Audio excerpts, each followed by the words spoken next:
እዚህ ታስሬ አንተ 2 ቀን በስቶብህ ነው? ምናልባት እኮ ወር 2 ወር ልታስር ትችላለህ። የኔ ልጅ አባት የለህም? ምን አገባህ? ቦልድ እኮ አደርሳለሁ። እንዴት እንደዚህ ታደርጋለህ? ይሄ ስራዬ ነው። ቆይ ቢሮ መጥቼ አባቴ ነህ ብትል ታደርሰኛለህ ብዬ ብር ጠይቅ ትሰጠኛለህ? በፍጹም አላደርግም። ተወኝ እባክህ። እኔም ከአንተ ጋር ተፋጦ መቀመጡ ወድጄው አይደለም።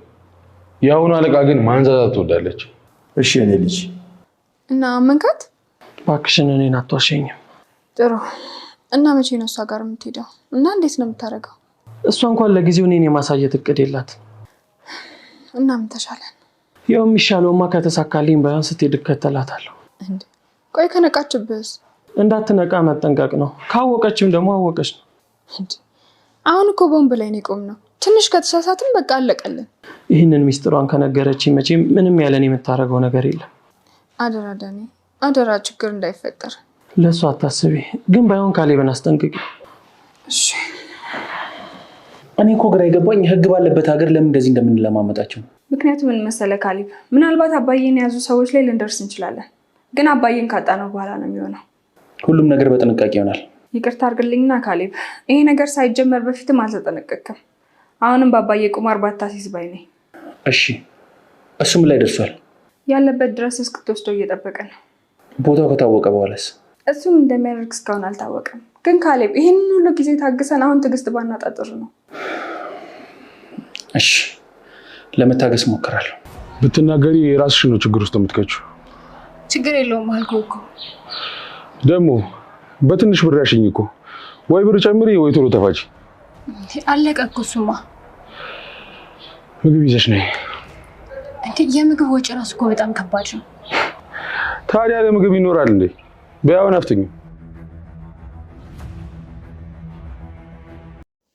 ዳኒ ለኤደን ቃል በገባላት መሰረት እስከ ዛሬ ላጠፋው ጥፋት አሁን ግን አባዬን አስፈትቼ ቃል እገባልሻለሁኝ፣ አንቺም ይቅርታ እንድታደርጊልኝ ቃል ግቢልኝ፣ የእውነት አሳይሻለሁኝ፣ አላሳፍርሽም ብሎ ቃል ገብቶላት ነበር። ቃል በገባው መሰረት እንግዲህ ቲናን እያስመሰለ እየተጠጋት ነው። በአሁን ሰዓት ላይ እሷን እያውጣጣ ያገኛትን መረጃ ለትሁት እያቀበለ ይገኛል።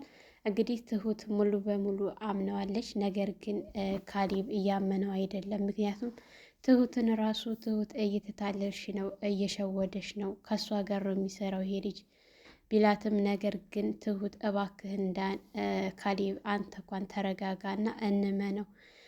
ዳኒ ምንም ገንዘብ ቢወድ ነገር ግን በሰው ህይወት የሚረማመድ አይደለም። እሱ ፍላጎቱ ገንዘብ ነው እና እሱን አታስቀይመው። እሱ የሚለንን ነገር እንስማ። እየተከታተላት ነው አባዬ። እሷ እንዳሳገተችው ደርሶበታል። አሁን እሱን ለማገኘት እስከ ዛሬ ድረስ አላገናኘችውም። ከአሁን በኋላ ግን የምትሄድበትን ሁሉ እከታተላታለሁ ብሏል ስትል እና ተተከታተላት በኋላ አባዬን ቢያገኘው ምን ሊደረግ ነው ሲል እሱን እዛ ሲደርስ እናስብበታለን። ለአሁን ግን እባክህን አታስቀይመው ስትለው እሱም እሺ በማለት እንግዲህ ትሁት የምታደርገውን ዳኒ የሚያደርገውን ሁሉ እየነገራት ነው። እንግዲህ ቲና ማንም አላየኝም ብላ ከቤት ማንንም ሳታሰማሽ ልክ ብላ በምትወጣበት ሰዓት ዳኒ ተከታትሏት አለችበት ድረስ ሄዶ አባዬን ካገተው ሰውዬ ጋር ስታወራ አይቷቸው ነበር። እንግዲህ ያገታቸው ሰውዬ ምግብ እንፈልጋለን ምግብ አምጪ ባላት መሰረት እሷ ምግብ ልታመጣ በሄደች ሰዓት ዳኒ እዛው አለበት ድረስ ተከታትሎ ሄዶ ከአባዬና እንዲሁም ታጋቹ ጋር ፊት ለፊት ተገናኝተዋል። ሰላም ሰላም፣ ውድና የተከበራችሁ የቻናላችን ቤተሰቦች እንኳን ሰላም መጣችሁ። ለዚህ ዩቱብ ቻናል አዲስ የሆናችሁ ላይክ፣ ሸር፣ ሰብስክራይብ በማድረግ ቤተሰብ እንድትሆኑ እያልኩኝ እንግዲህ ትሁት እና ዳኒ አንድ ላይ ሆነው ባቀዱት መሰረት ዳኒ የካሌብን አባት የሚገኝበትን ምንጭ እያገኘው ነበር። በባለፈው ሳምንት ያቆመው ቲና አባዬ በህይወት እንዳለና እንዳሳገተችው ስትነግረው እሱም አብሽሪ ምንም አታስቢ፣ እኔ አለመግደሌ በራሴ እጅ አለመሆኑ ነው እንጂ ያናደደኝ እኔ ከአንቺ ጎን ነኝ ሲላት ሲያውጣጣት ነበረ። እሷም እንግዲህ አንተ ያለህ ተስፋ አንተን በማለት ነው እንጂ ለማንም እንዳትናገር ሚስጥር ነው ስትለው ነበር። እሱም እሺ ብሎ እንግዲህ ለትሁት ሄዶ የካሌብ አባት ያሉበትን ቦታ ሄዶ ሲነግራት ትሁት በጣም ደስ ብሏት ነበረ። ያው በለቅሶ የታጀበ ደስታ ነበር። ነገር ግን አሁን ለካሌብ እንዴት ብለን ነው ይህን ነገር የምንነግረው? እባክሽን ካሌብ ከሰማ እቲና ላይ ምንም አይነት የተቀየረ ፊት እንዳያሳያት፣ እኔንም ቢሆን በጣም እየገለመጠኝ ነው፣ ይህንን ነገር ልታሳመኝ ትችያለሽ ወይ ብሎ ሲላት እሺ በማለት እንግዲህ ተያይዘው ሄደው ካሌብ ጋር ዳኒና ትሁት አንዳንድ ነገሮችን ትሁት እንግዲህ ስትጀምርለት ካሌብ አባዬ በህይወት እንዳለ ታውቋል ስትል እንዴት ልታውቂ ቻልሽ? በምን ሁኔታ ስትል ሲላት እንግዲህ ትሁትን ዳኒ ያላ ንገረው ስትል ዳኒ እንግዲህ ሊነግረው በሚል ሰዓት ካሌብ ራስህ ነህ በማለት ተነስቶ አንገቱን ነበር ያነቀው ማለት ነው። እንግዲህ ትሁትም ቆይ ምን እያደረጋችሁ ነው? እንደ ህፃን ልጅ ለምንድን ነው እንደዚህ የሚያደርግህ? ለምንድን ነው የማትሰማው? ለምንድን ነው የማትረጋጋው? ስትል ነበረ። ነገር ግን ካሌብ በጣም ተናዶ ከቤት ጥሎ በሚወጣ ሰዓት ምን ትጠብቂያለሽ? ሂጂና አረጋጊው እንጂ ብሎ ሲላት ትሁትን እሷም እሺ በማለት ከቤት ወጥታ እሱም ወጥቶ እየሄደ ስለነበረ ተከትለው አስቁመው እባክህን መረጋጋት አለብህ፣ አባዬን ለማገኘት ካሰብ አጠገባችን ስለሆነች ቲና ተቤት ወጥታ እንዳትቀር፣ እዚሁ በምትመጣ ሰዓት ዳኒ እየተከታተለ አባዬ ያለበትን ሁኔታ ማወቅ እንችላለን። በዚህ ሁኔታ ግን ማወቅ አንችልም። ቆይ አባዬ ማግኘት አትፈልግም እንዴ ስትለው እሱም በጣም ተናዶ ስለነበረ ቆይ ግን እንዴት ሊሆን ይችላል? እኔ እሷን አለችበት ፈልጌ አግኝቼ አንገቷን አንቄ ነው የምገላት ምናምን ሲል እሷን ከገደልካትም አባዬን አታገኘውም ስትል ነበር። እሱም እንግዲህ አባቱን ለማገኘት የግዴታ መረጋጋት ስለነበረበት ወደ ቤት ተመልሶ ያው ዳኒ አንዳንድ ነገር ነግሮት ነበረ። እሷ እንዳሳገተችው ነግረዋለች በሚስጥር። ይህንን ነገር ደግሞ እነሱ ተነጋግረው በጥንቃቄ አብረው እንደሚሰሩ ቃል ገባልኝ ሲለው፣ ነገር ግን ካሌብ በጣም እየተናደደ ነው ማለት ነው። በትሁት ዙሪያ አንዳንድ ነገር ሲያነሳ ምንም እየተረጋጋ አይደለምና ካሌብ ያው ዳኒም የኤደን ነገር በጣም ያሳስበዋል። እንግዲህ ትሁትና ዳኒ በአንድ ነገር ቃል ተግባብተው ነበረ። እሱ ምንድን ነው? ትሁት ኤደንን እንድታስታርቀው ነበረ ቃል ያስገባት። እሷም ቃል በገባችው መሰረት አባዬ ጠፍተዋል እና እባክሽን ነይ ቶሎ ስትል አምጥታት ነበረ። ኤደን እንዲያዋራ ሲፈልግ በጭራሽ ልታዋራው አልፈለገችም። ኤደን ዳኒን ማለት ነው።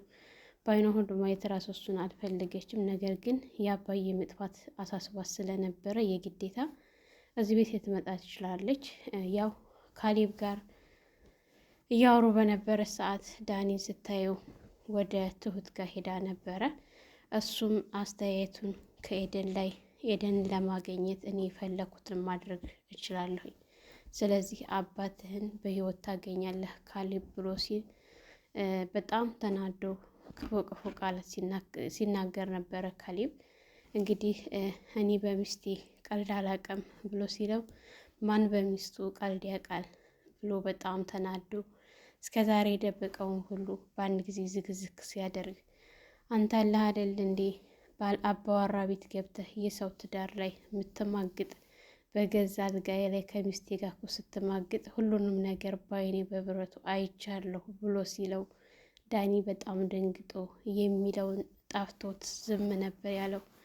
ካሌብም እስከ ዛሬ በሆዱ አፍኖት የነበረውን በሙሉ ተናግሮ ነበር ዘፍዝፎ እየሄደው ማለት ነው።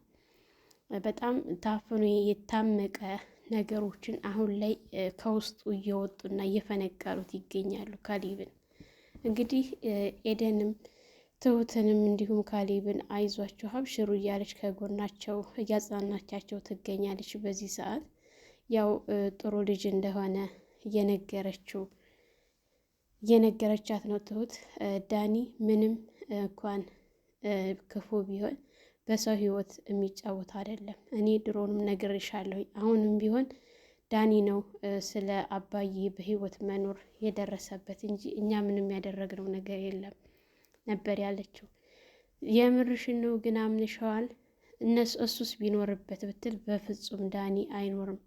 ትሁት ናት ቲና ናት ይሄን ያደረገችው እንጂ ዳኒ ይሄንን አላደረገም። እየደበቀችው ነበር ግን እያውጣጣት ይገኛል። እሱን አሁንም የደረሰበት እና እሱ መጥፎ አይደለም ችግሩ ገንዘብ ብቻ ነው እንጂ ስትላት፣ አሁንም ቢሆን እኔ ለአባዬና ለእናንተ ብዬ ነው እንጂ አይኑን ማየት በጣም አስጠልቶኛል ስትላት ነበረ። ኪችን እንግዲህ ዳኒ ወጣ ብለው ተያይዘው ወጥተው ካሌብ ጋር በምታወራ ሰዓት ኤደን ካሌብ አይዞህ አብሽር አባት ይገኛል ይኖራሉ በህይወት አታስብ፣ ቀኑ ቢረዝምም ግን አባትህ በህይወት በሰላም ወደ ቤታቸው ይመለሳሉ ስትል ብለሽ ነው ሲላት፣ አዎ አብሽር እያለች እጁን ስትይዘው እንዳጋጣሚ ዳኒ ሲገባ እጅ ለእጅ ተያይዘው ስለነበረ ዳኒ በጣም ተናዶ ካሌብን ተንስቶ ነበር የደበደበው።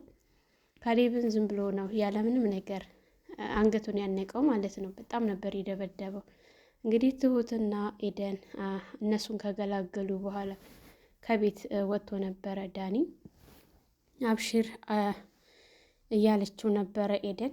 ትሁት ቆይ ለምን አትረጋጋም ካሌብ ብላ ስትለው፣ የምረጋገበትና የማስረዳበት እኮ ጊዜ አልሰጣኝም ዝም ብሎ እኮ ነው የመታኝ ስትል ሲላት ነበረ ማለት ነው። ያው ኤደንም በጣም ተናዳበት ስለነበረ ዳኒ ከፊት ከቀደም ብሎ ወጥቶ እሷም ከተል ብላ ልትወጣ ስትል በር ላይ ተገናኝተው ሰላም እንኳን ማለት አልፈለገችም። እኔ እዚህ ቤት ስመጣ እኔ ስወጣ አንቺ ትመጫለሽ የኔ ነገር እየጠበቅሽ ቆይ ግን ለምንድን ነው ምናምን ብሎ ሲላት፣ እየመጣው ነው አንተ የት ነህ? መገኛ እኮ የለህም ስትል ነበረ ማለት ነው። መገኛ የማዚ ነው ግን ችግሩ እኔ ስወጣ ነው አንቺ የምትመጪው ብሎ ሲላት፣ ያው አንዳንድ ቢናደድባትም እኔ የገንዘብ ማጣት ክፉ ሊያደርገኝ ይችላል እንጂ በሰው ህይወት ግን እምጨክን አይደለሁም። ይሄ ነገር ደግሞ ያለሁበት ከመሰለሽ እኔ የኔ እጅ ያለበት ከመሰለሽ አባዬን ካለበት ቦታ ቴናን ተከታትዬ አስወጥቼው ሳመጣው ያኔ ታምኛለሽ፣ ብቻ አንቺ ቃል ግቢልኝ ሲላት ነበረ። እሷም ያው የግዴታ አባዬ መለቀቅና መፈታት ስለነበረባቸው እሺ ብላ ቃል ገብታለታለች። እሱም እንግዲህ በደስታ ብሎ ነበረ። ያው ደስ ስላለው ወደ ውጭ ወጣ ብሎ ከቲና ጋር ወደ ውጭ እኮ ከወጣን በጣም ቆይተናል፣ ለምን ተገናኝተን ሻይ ቡና እንልም አንድ ቀን ለምን ራት አንበላም ሲላት ነበር። እሷም በደስታ ነበር ያለችው። እንግዲህ ወዳለበት ቦታ እየሄደች መንገድ ላይ ሲገናኙ ና እንሂድና እንጠጣ ስትለው እያለ ያኔ ትንሽ አቅማምቶ ነበረ ገንዘብ ስለሌለው ማለት ነው። አንተ እኮ ነው ያልከኝ ግን ደግሞ ችግር የለውም እንሂድ እንጠጣ፣ ግን እኔ ነኝ ምጋብዝህ ብላው ነበረ በደስታ። ምክንያቱም እሷ ያው እዚህ የቀጠረችው ሰውዬ ጋር ሄዳ በደስታ ነበር የተመለሰችው ገንዘብ አገኛለሁ ብላ ማለት ነው።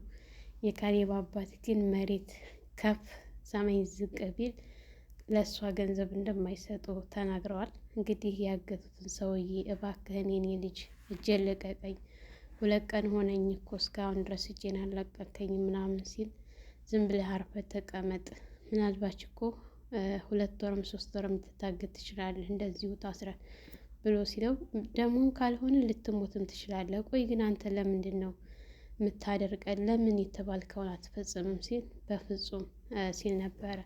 እባክህን ልጄን በጣም ይጨነቃል፣ አለሁበት ቦታ አልናገርም፣ ግን በህይወት እንዳለው ላሳውቅ ስልክ ደውልልኝ ቢል በፍጹም ምክንያቱም እኔ ስልክ ከደወልኩኝ በስልኩ መሰረት የት እንዳለው ስለምንታወቅ ይሄም አይሆን ነው ነበር ያለው ማለት ነው። እሱም እንግዲህ አማራጭ ስላልነበራቸው ለምነውት ቆይ አባቴ የለህም እንዴ ብለው ቢኖረኝስ አሁን አንተ ድርጅት መጥቼ እባክህን አባዬ ብር ስጠኝ ብዬ ብለህ ትሰጠኛለህ? ስለዚህ የማይባል ነገር አትበል፣ አርፈህ ተቀመጥ ነበር ያለው። እሳቸውም እሺ ብለው ግን አንድ ቃል ምገባልህ ነገር በባለፈው በነገርኩ ነገር ላይ ሀሳብህን ከቀየርክ ዛሬም እንደዛው ነው ሀሳቤ። ለምን አንተ የምትፈልገውን ያክል ገንዘብ ሰጥቼ እኔን አትለቀኝም? እሷ እንደሆነ ከእሷ እንደሆነ ገንዘብ አታገኝም። ምክንያቱም እሷ ከእኔ ተቀብላ ነው ልሰጥህ የምትለው። እኔ ደግሞ ለእሷ መስጠት አልችልም። እናንተ ያደረጋችሁትን ታደርጋላችሁ እንዴ ሲል ለምን ራስን አትፈልገውም እንዲህ ምናምን ሲል ነበር። አዎ እንግዲህ ቲና እና ዳኒ አብረው ተዝናንተው ካበቁ በኋላ ወደ ቤት እንሄድ ሲባባሉ ግን እሷ እሱን ሸውዳ ወደ ካሌብ አባት ጋር ስትሄድ መኪና ስትገባ እየተከታተላት ስለነበረ አብሯት ተከትሎ እታገቱበት ቤት ድረስ ሄዶ ነበረ ማለት ነው። እንግዲህ እዛ ድረስ አብሯት ከሄደ በኋላ እሷ ከመኪና ወርዳ የምትገባበትን በእግር ሲከታተላት እንደ አጋጣሚ የሆነ የተጀመረ ቤት እዛ ላይ ቆመው ሲያወሩ ሲያይ በጣም ተደናግጦ ነበር። ያው ከእሱ ጋር ተገናኝታ የተከተለች ሰው አለ እንዴ ሲላት የለም አታስብ ስትል የሆነ ነገር ቢፈጠር ችግር የሚደርሰው አንቺ ላይ ነው። ስለዚህ የግድ መጠንቀቅ አለብሽ፣ ደግሞ ብር መጨመር አለብሽ፣ ምግብም የለንም እና ምግብ ማምጣት አለብሽ ብሎ ሲላት እንዴት ነው ብሩ እኮ አለቀ፣ እንዲሁም ደግሞ ምግብ በየጊዜው እያመጣሁኝ ያለሁት የምግቡ ራሱ በጣም ወጪው በዛብኝ ስትል ይህንን ወደሽ ነው የጀመርሽው፣ ስለዚህ አሁን ምግብ ያስፈልገናል፣ ምግብ አምጪ ሲላት እሺ ብላ ምግብ ልታመጣ በምትሄድ ሰዓት እንግዲህ ዳኒ ሰውየውን ተከታትሎ አለበት ድረስ ገብቷል ማለት ነው። ዳኒ እውነት የካሌብ አባት ጋር በህይወት ይገናኛሉ ወይስ ደግሞ ዳኒ ችግር ይደርስበታል የሚለውን እሱን አብረን ወደፊት የምናይ ይሆናል። ሰላም ሰላም፣ ውድና የተከበራችሁ የቻናላችን ቤተሰቦች እንኳን ሰላም መጣችሁ። ላይክ፣ ሸር፣ ሰብስክራይብ በማድረግ ቤተሰብ ሁኑ እያልኩኝ ለዛሬ የነበረን ይህን ይመስል ነበር። በሌላ ቪዲዮ ተመልሼ እስከምመጣ ለሰያና ዩቱብ አዲስ የሆናችሁ ላይክ፣ ሸር፣ ሰብስክራይብ በማድረግ እንዲሁም የደውል ምልክቱን በማጥቆር ቤተሰብ ሁኑ እያልኩኝ ለዛሬ የነበረን ይህን ይመስል ነበር። በሌላ ቪዲዮ ተመልሼ እስከምመጣ በያላችሁበት ሰላማችሁ ይብዛ፣ ሀገራችንን ሰላም ያደርግልን፣ ወጥቶ ከመቅረት ፈጣሪ ጠብቀን እያልኩ በዚሁ እሰናበታችኋለሁ። መልካም ቆይታ ይሆንላችሁ።